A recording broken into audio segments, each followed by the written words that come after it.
तर मनसे नेते संदीप देशपांडे यांची पत्रकार परिषद पार पडलेली आहे आणि 5 तारखेला होणाऱ्या मोर्चाच्या अनुषंगाने त्यांनी पत्रकारांच्या प्रश्नाला उत्तर दिलं।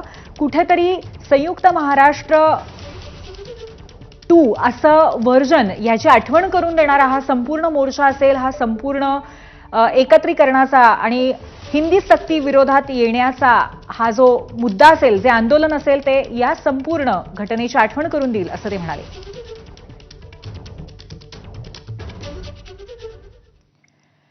संजय राऊतांनी देवेंद्र फडणवीस आणि अमित शहा यांना आज डिवचलंय।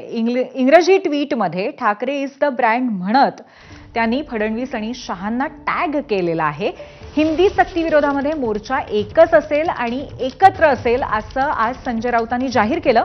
त्याच्यानंतर त्यांनी अशा पद्धतीने इंग्रजीमध्ये ट्विट करत ठाकरे इज द ब्रँड असं म्हणत फडणवीस शहांना टॅग केलंय।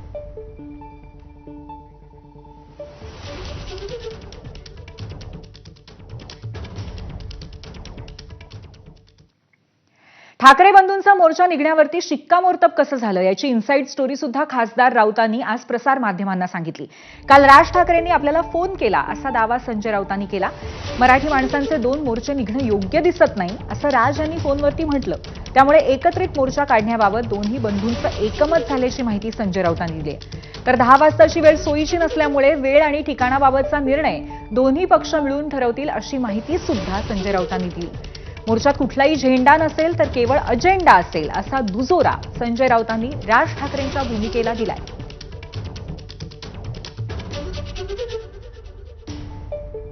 आणि त्याच वेळेला आम्ही आतमध्ये पत्रकार परिषद घेत असतानाच राज ठाकरे यांनी सुद्धा एका आंदोलनाची घोषणा केली, मोर्चाची घोषणा केली। ती 6 तारखेला केली। त्याची कल्पना आम्हाला मातोश्रीत नव्हती, कारण आम्ही आतमध्ये होतो। आमच्या बैठक आटपून मी बाहेर पडल्यावर, उद्धवजींचा निरोप घेऊन बाहेर पडल्यावर मला माननीय राज ठाकरे यांचा फोन आला।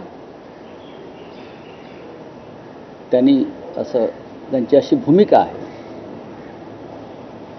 की आपण म्हणजे माननीय उद्धव साहेबांनी 7 तारखेला आंदोलन सुरू करायचं ठरवलं आहे आणि मी आता 6 तारखेची घोषणा केली आहे। मराठी माणसांना आणि मराठी भाषेसंदर्भातले 2 मोर्चे वेगळे निघणं हे बरं दिसत नाही। हे एकत्र आंदोलन झालं तर त्याचा जास्त प्रभाव पडेल आणि मराठी भाषिकांना त्याचा आनंद होईल।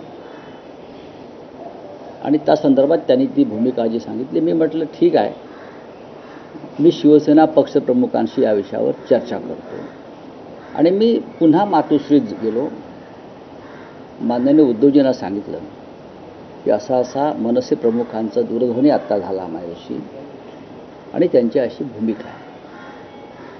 याच्यावरती कोणतेही आडेवेडे न घेता उद्धवजी असं म्हणाले की मराठी माणसाचं ऐक्य दिसणं हे गरजेचं आहे। आपण सगळी मराठी माणसं मराठी भाषेच्या वरील सक्तीविरोधात एकत्र आहोत, ही माझी भूमिका आहे आणि माझ्या मनात वेगळा मोर्चा काढण्याची काहीही तशी भूमिका नाही। आपण अचानक ठरवलेला मोर्चा आहे, पण आपण 7 तारखेची तारीख यासाठी ठरवलेली आहे। 6 तारखेला आषाढी एकादशी आहे, रविवारी, आणि राज्यभरामध्ये आषाढीचा उत्सव असतो, माध्यमांवरती सुद्धा आषाढीचा उत्सव असतो। यावर एक छोटासा ब्रेक घेऊया।